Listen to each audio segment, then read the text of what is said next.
Amigos, gracias por continuar con nosotros y estamos en el momento de nuestra entrevista de este martes 7. Yo encantada de recibir al economista, es director de Impuestos Internos y secretario de Asuntos Económicos del Partido de la Liberación Dominicana, Guarocuya Félix. Bienvenido, Guarocuya. Gracias por permitirme estar aquí con ustedes.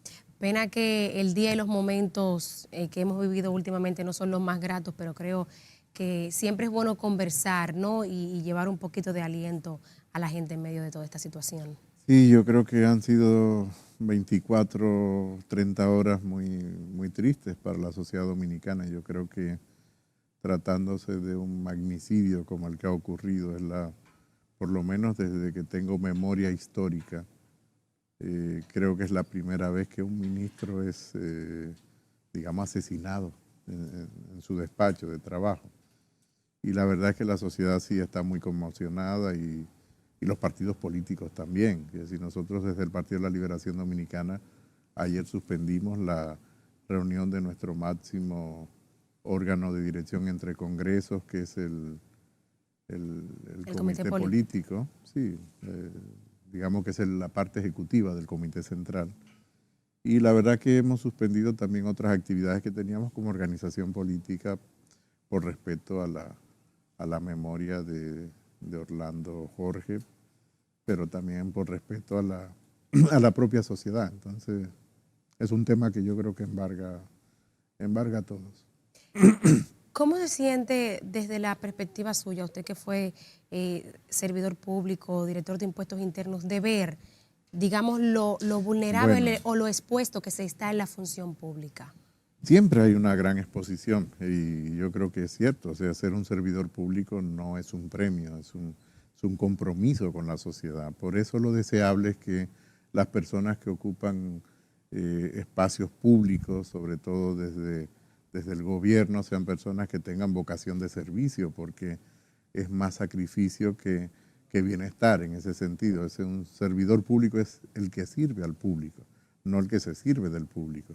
Y eso evidentemente que implica riesgos cuando tienes que regular aspectos de la economía o aspectos de la actividad productiva o de determinadas actividades humanas. Entonces, eso siempre conlleva un riesgo en sí mismo, pero tampoco tenemos que tenerle miedo, porque si no, no tendríamos servidores públicos, tenemos que vivirlo en la dimensión que corresponde. ¿Vale la pena, al menos aquí en República Dominicana, el ejercicio de la política y el del servicio público, sabiendo no solamente el reciente caso de Orlando, sino también el de Juan de los Santos, miembro del PLD en ese momento? Así es, yo creo que son dos tragedias que le han ocurrido a la sociedad dominicana y digamos que a los que participamos en política nos toca mucho más de cerca, pero cuando hacemos una comparación en términos relativos, República Dominicana sigue siendo un país tranquilo, un país estable. Piensa que lo que ha ocurrido es un magnicidio. Por lo regular los magnicidios, bueno, casi siempre, por no decirte siempre de manera categórica, han sido cometidos por personas del entorno, que es el que tiene acceso. Yo te diría desde Julio César, en los idus de marzo, como se conoce, es decir, cuando asesinan a César en el Senado, hasta el asesinato del general Ulises Seró, o el asesinato del presidente Ramón Cáceres, todo esto en República Dominicana. Que también fueron por personas cercanas. También por personas cercanas, o el ajusticiamiento del dictador Trujillo. Entonces, son personas que por lo regular tienen acceso, digamos, a la persona que tiene el poder y que va a ser ejecutada en una acción magnicida, ¿no? Una acción de esa naturaleza, independientemente de la motivación que tenga quien ejecuta la acción. ¿A qué llama esto a la clase política y a los servidores públicos? Porque decía yo ayer que recordaba claramente como cuando luego del asesinato de Juan de los Santos se endurecieron fuertemente las medidas de seguridad en las instituciones públicas. Pero lo repito de nuevo, en República Dominicana, al igual que en muchos países, el tiempo suaviza las cosas y en algunos casos hasta las borra, porque se han flexibilizado de nuevo en los años posteriores a los de Juan de los Santos las medidas de seguridad. Pero eso ocurre en todas las sociedades. Yo no creo que sea exclusivo de República Dominicana. En República Dominicana, como los países pequeños o en regiones pequeñas de países grandes, todos estamos muy cerca y por lo tanto nos tocan tangencialmente o directamente casos dolorosos como el de Juan de los Santos o el de ahora del ministro Orlando Jorge. Entonces, eso hace que se viva con mucho más intensidad porque estamos mucho más cerca del evento, ¿no? En una sociedad más grande, por lo regular, la mayoría de la población está mucho más lejos, ¿no? En nuestro caso, al ser tan pequeños y estar a menos de un paso del uno del otro, o porque estudiaste junto en el colegio, porque un primo fue novio de alguien o novia de alguien. Quiere decir, hay una vinculación muy cercana. O conozco a alguien que trabaja en el ministerio. Claro, y eso o porque establece relaciones desde la parte política, aún militando en partidos diferentes, pero en un sistema democrático todos tenemos que dialogar, todos nos sentamos o nos reunimos de alguna u otra manera en algún momento en determinados espacios y eso hace que coincidas y por lo tanto tienes, quiéralo o no, algún tipo de interés común, ¿no? Aunque podamos estar en parcelas diferentes, aunque un momento tú seas gobierno, el otro sea oposición, pero prácticamente todos estamos muy cercanos. Eso hace que se viva de manera mucho más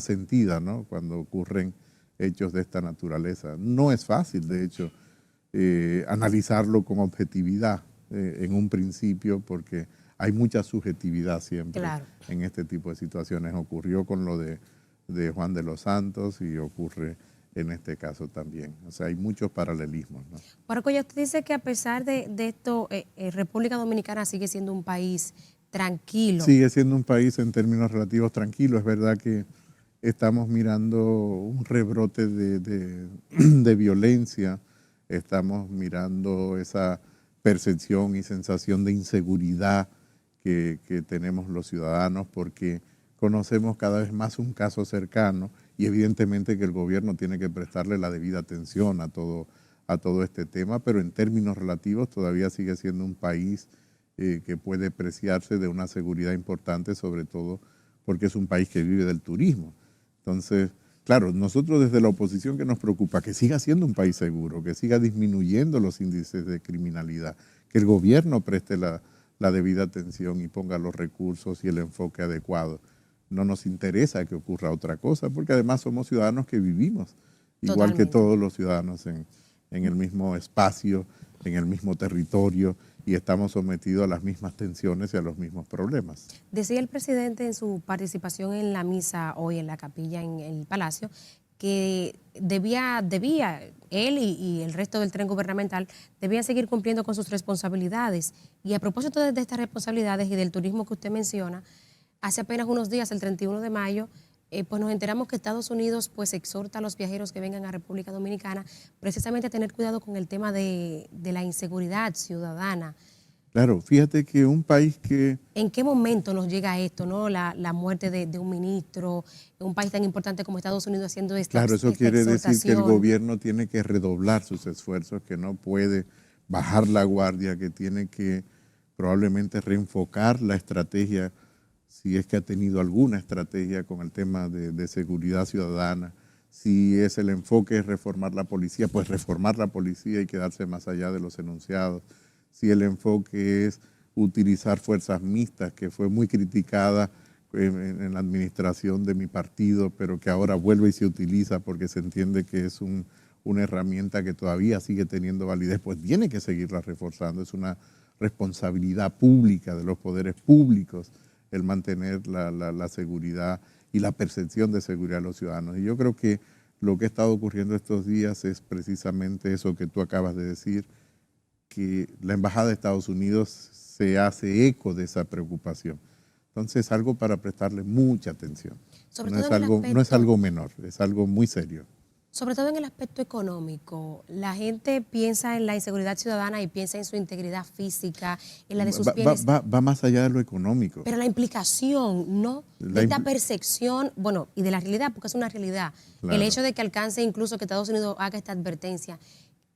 ¿En qué se pudiera traducir eso? En el impacto económico. Bueno, claro, fíjate que un turista no va a ningún sitio donde se siente inseguro. Los turistas son muy volátiles, quiere decir, porque es una decisión autónoma. Tú decides ir donde tienes la posibilidad de tener un momento de tranquilidad, de diversión, de ocio.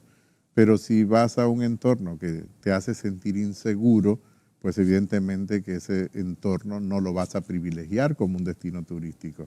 Y tenemos que ser muy conscientes de esto, como sociedad y como poderes públicos, de que el tema de la seguridad ciudadana, más allá del turista, es un tema de nosotros los que vivimos en este territorio. El turista, a final de cuentas, viene, se va o viene a un enclave en alguna de las regiones con mayor dinamismo en este sector o que tiene cosas que ofrecer. Pero los ciudadanos que vivimos aquí en el día a día somos es lo que tenemos que preocuparnos para que tengamos esa no solo percepción, sino esa sensación real de protección de mi vida, de mi integridad, de mi humanidad en sentido general, pero también de la propiedad, o sea, que no solo es mi vida, sino de la propiedad que se me está, por ejemplo, afectando en un momento determinado, porque o te invaden las tierras, o te ocupan un espacio, o tienes problemas en el barrio. Ese tipo de cosas los poderes públicos tienen que prestarle la mayor de las atenciones. Precisamente esto señalaba Estados Unidos en su aviso, ¿no? en el portal, que destacaba que a pesar de que tenemos un cuerpo especializado en seguridad turística, hay cierta debilidad en las instituciones judiciales que quizá le aseguren no a los turistas y a los propios dominicanos que haya consecuencia de los hechos. Y yo creo que aunque ciertamente va más allá del aspecto económico, es uno, digamos, de los entes que el gobierno debe mirar. No, claro, va más allá, pero al mismo tiempo tiene efectos económicos. Si tú dejas de recibir turistas, evidentemente que eso tiene un efecto económico negativo.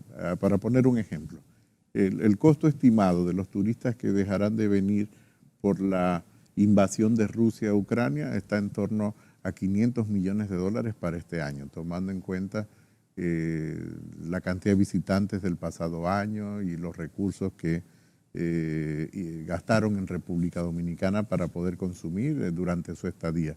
Pues eso tiene un impacto económico muy fuerte. ¿Por qué? Porque eso implica generación de empleo, implica que esa actividad económica que va más allá de la propia industria turística, tiene que ver con alimentos, tiene que ver con bebidas, tiene que ver con transporte. Es toda una cadena de producción que queda afectada.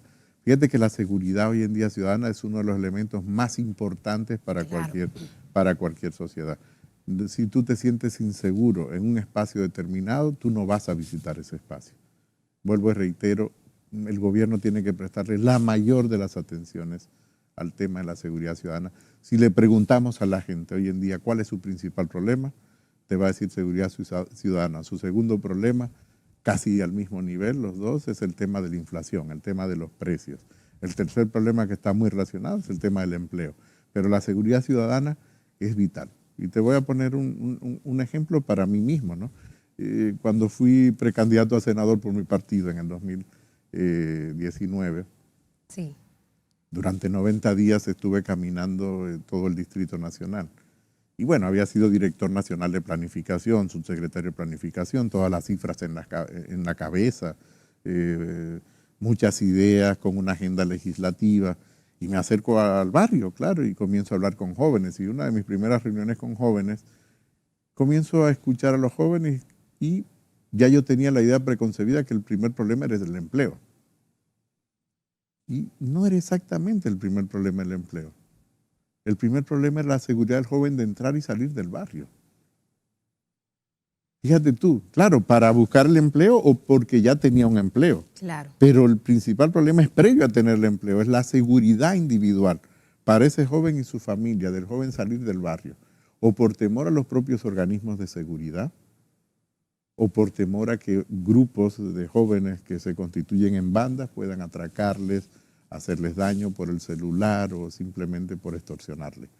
Entonces fíjate que la seguridad ciudadana casi precede en condición al tema del mercado de trabajo o al tema del ingreso. Un elemento más básico incluso, ¿no? El cómo moverte, si te puedes mover. Claro, si no tienes movilidad libre, claro, si no tienes libertad para moverte. Lo que estamos hablando es de la libertad de los individuos.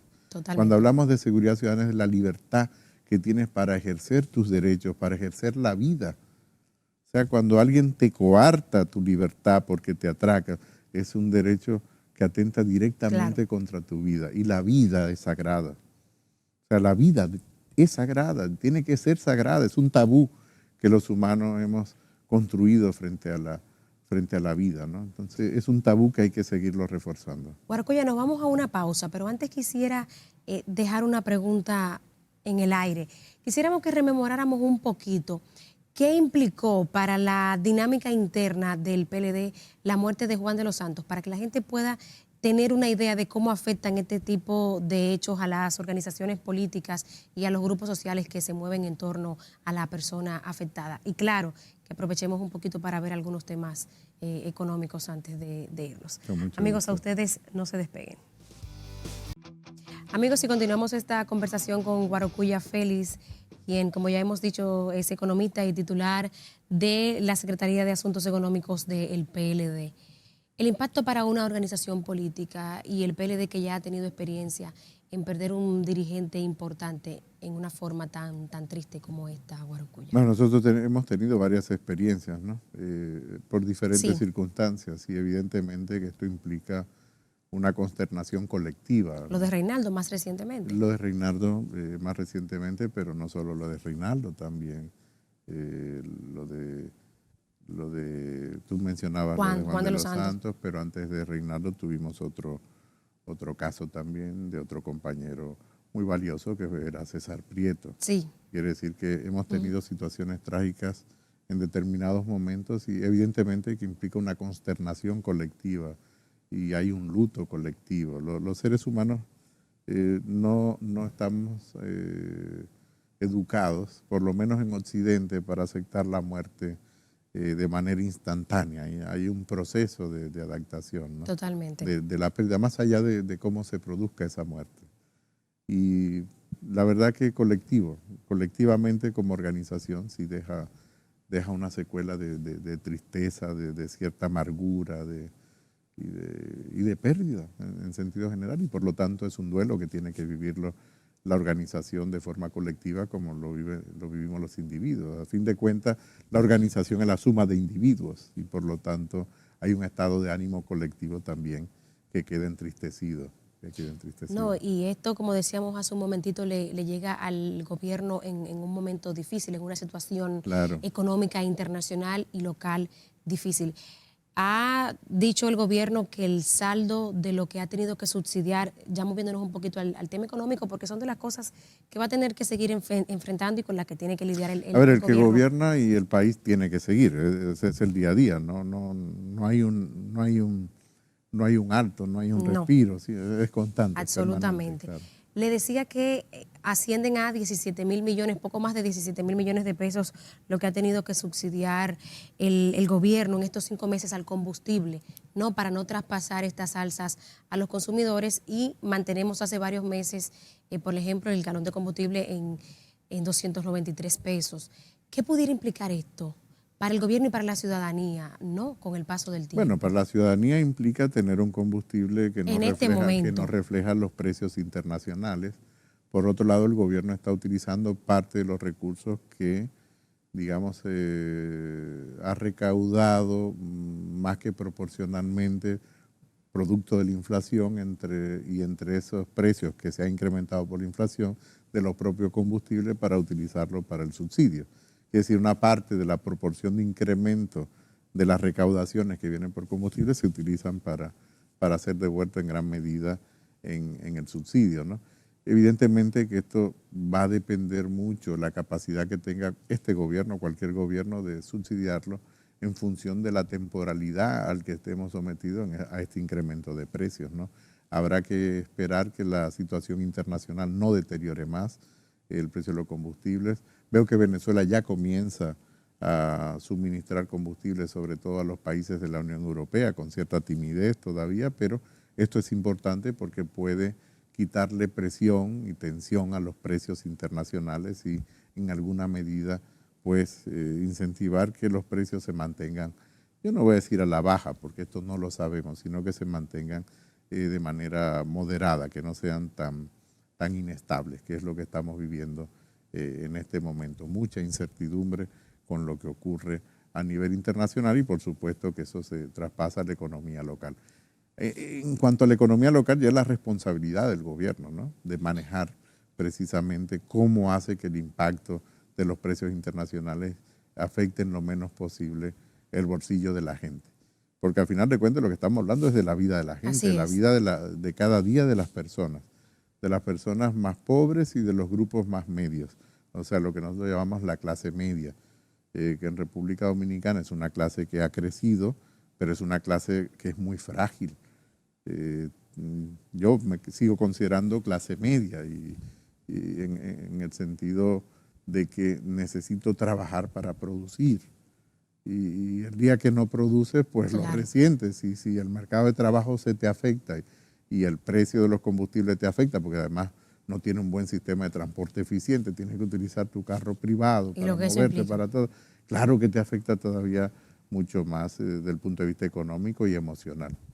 Guarcoya, se nos termina el tiempo. Yo no quisiera que concluyéramos esta conversación sin ver un poquito en qué está el PLD de cara a la consulta de octubre y considerando que usted pues está trabajando de manera cercana con uno de los aspirantes, que es Francisco Domínguez Brito. Mira, el proceso visto desde el partido es un proceso que va tal y como se ha definido hasta ahora. No hemos tenido ningún tipo de tropiezos, es un proceso interno, es una consulta.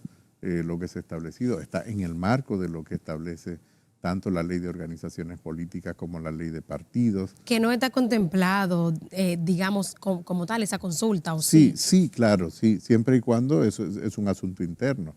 No son unas primarias internas, es una consulta, es un proceso diferente a si fuese una primaria, porque la primaria sí está contemplada y regulada en el marco de la ley de partidos y de organizaciones políticas. Entonces, esto también se enmarca dentro de la ley el proceso de consulta a los militantes de una organización o a aquellas personas que simpatizan por la organización.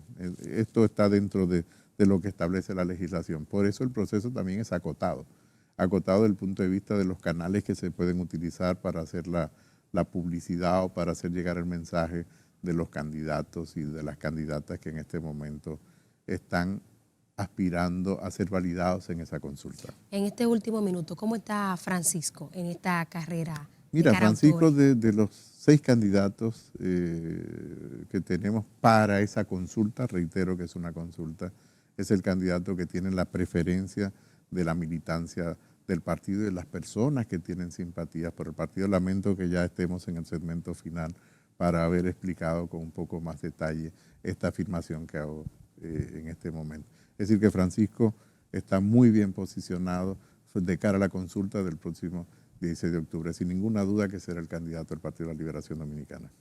¿No tiene contemplado ir eventualmente como vice si le tocara? ¿Aceptaría una candidatura? Para nada. Primero tenemos que concentrarnos en tener un candidato o candidata dentro de la organización. Espero, como te he dicho, que sea Francisco Domínguez Brito y por lo tanto ahí están todos nuestros esfuerzos. Todo lo demás es dispersar el foco de atención. Guarcoya, muchísimas gracias por venir a conversar con nosotros, ¿no? Y por darle esta visión amplia en diferentes temas a nuestra audiencia en República La Vega. No, muchas gracias a ti por la invitación y yo sé que ha sido un programa probablemente muy difícil para ti y para mí por las circunstancias en que nos ha tocado compartir esta tarde. Espero que pueda volver a compartir contigo más adelante, un momento más distendido. Se nos quedan muchísimos temas económicos. Y que sea un poco más distendido para nosotros y para toda la sociedad. Probablemente, ¿sabes qué? Probablemente este es uno de los programas más tristes que me ha tocado, o sea, en un momento, no el programa en sí, sino sin duda que es un momento difícil. Para la sociedad. Me recuerda como cuando murió, y tú lo has dicho, Juan de los Santos, cuando el caso de Reinaldo Párez Pérez o el caso de César Prieto, ¿no? Muchísimas gracias. Gracias por aceptar nuestra invitación y por conversar con nosotros el día de hoy. Gracias a ti. Amigos, a ustedes, gracias por acompañarnos en esta hora y será hasta mañana.